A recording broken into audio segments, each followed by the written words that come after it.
Clark.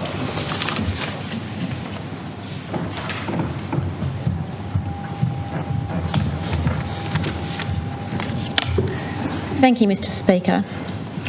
I rise today to say sorry.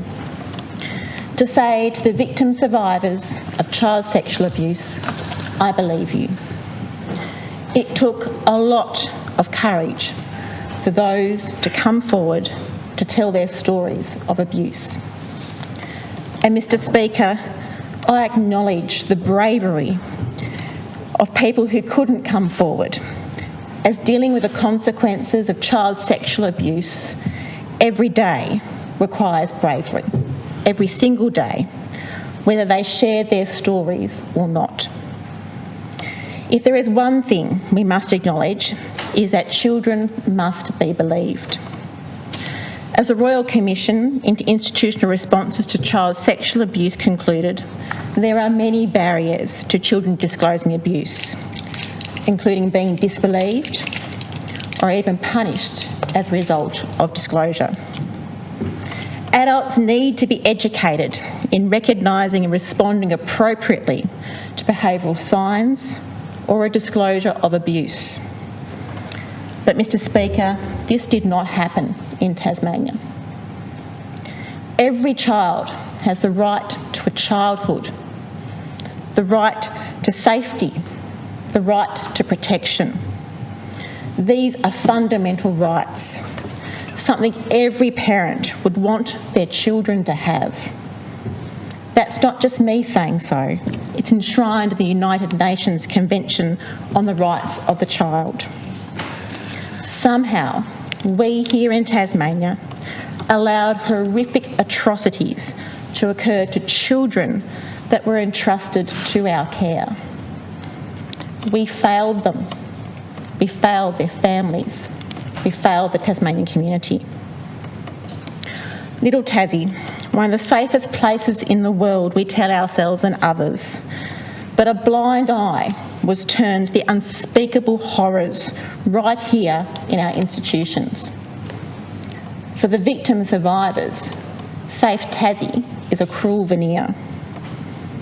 Institutions such as hospitals and schools, whose very existence is to protect and nurture children, somehow became safe havens for evil people to do their worst. Like most Tasmanians, I'm devastated and I'm ashamed. The revelations from witnesses before the Tasmanian Commission of Inquiry revealed harrowing tales of inaction, obstruction, ineptitude, indifference and incompetence to the litany of complaints, boundary breaches and red flags that victims and their families raised. In case after case, we were told of a staggering lack of trauma-informed approaches to complaints, and often no proper investigation at all.